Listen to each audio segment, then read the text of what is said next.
Hey, YouTube.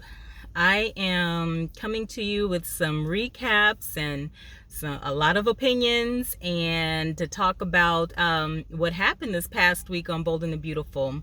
If you've already seen it, yes, CPS was called on Thomas Forrester.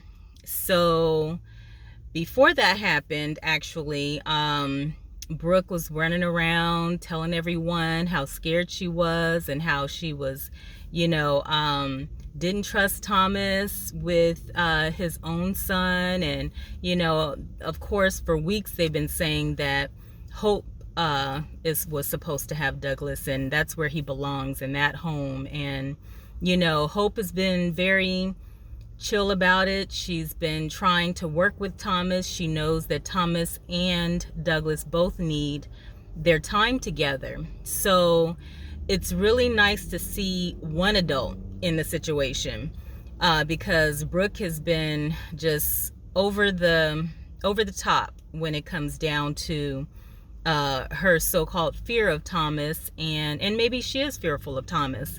He has done some real bad things, and so has Brooke, and so has everyone else almost on that show. So, they like to really throw rocks at glass houses. So I wanted to talk about this past week where Brooke and Liam were talking about, going to get Thomas, and we just have to go and get him. And, Douglas going to get Douglas, and we really have to get him. And Douglas needed to spend that time with his dad. He's enjoying his time with his dad. And then Hope came into the picture and, took over as mom, which is lovely. That's, it's lovely. That was something that Thomas needed. He needed a mom, and Hope was there for him. But now, everyone around Hope is turning it around as though, Thomas shouldn't be spending as much time with Douglas like he is, and that it's not fair that, he's kept him for a few days, maybe even a week by now in soap opera time. And so,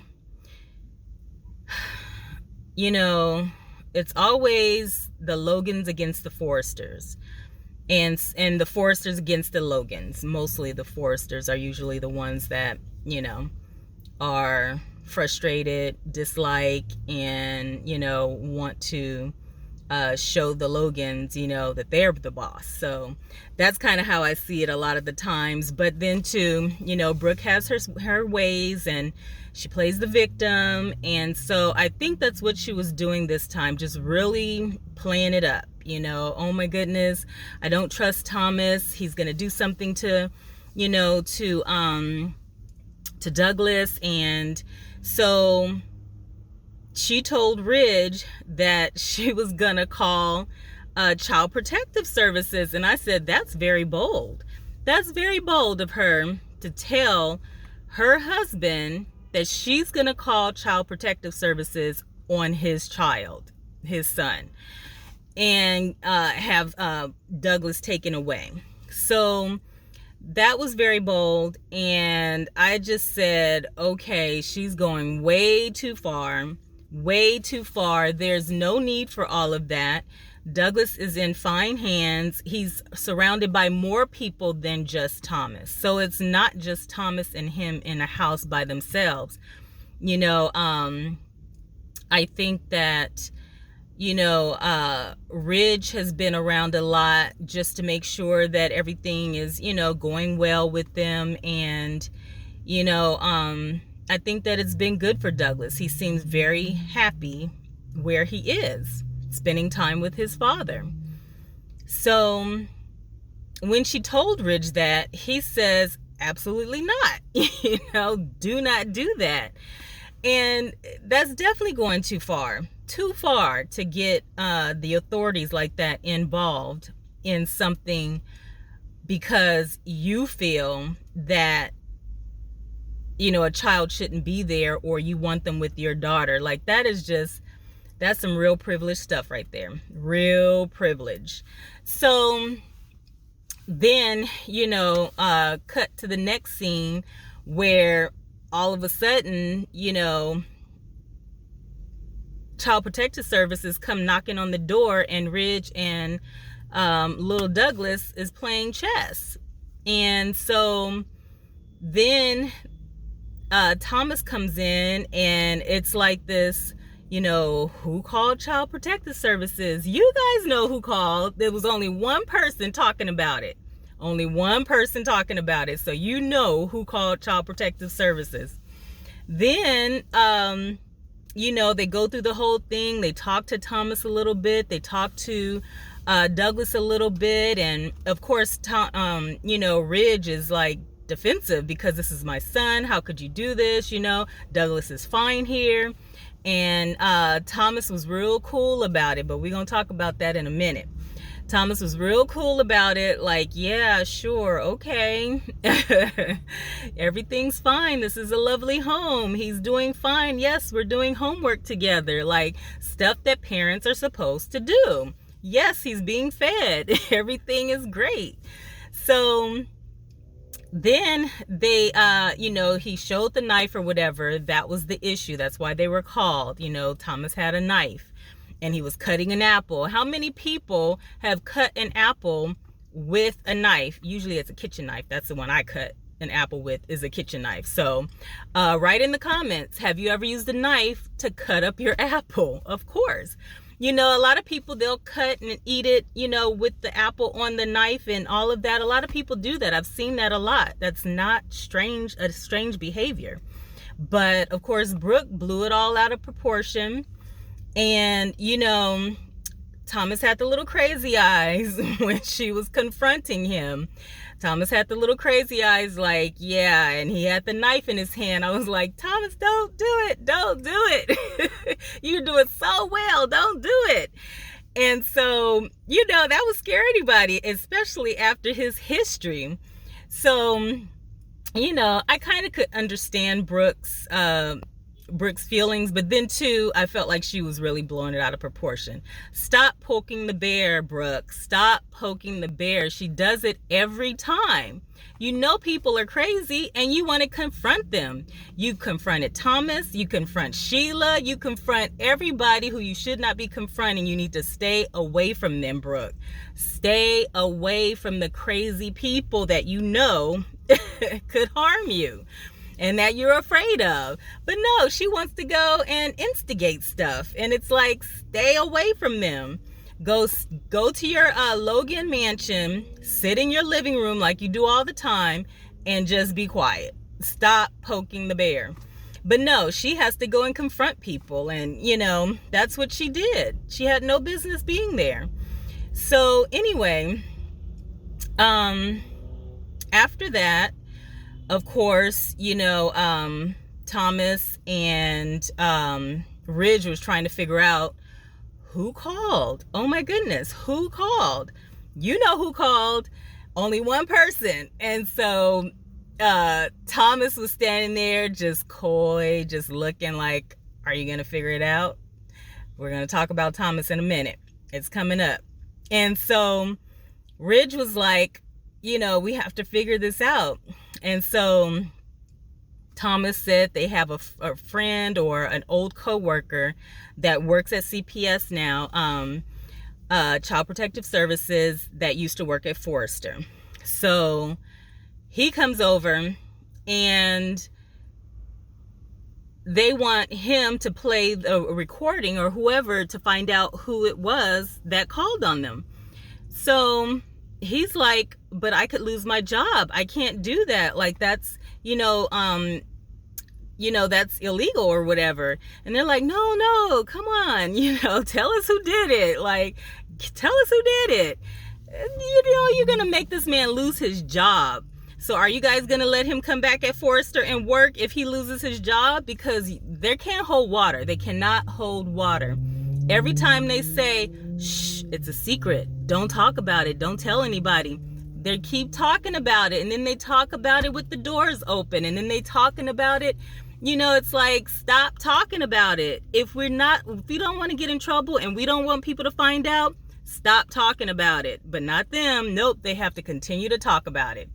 So I have a feeling somebody's going to overhear or somebody's going to blab that this young man allowed them to listen to this tape. I just already know it. I already know it. And then he's going to be fired from his job.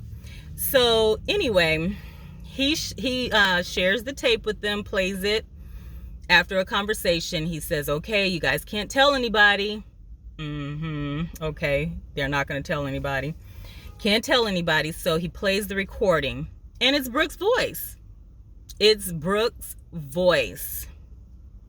However, I'm not so convinced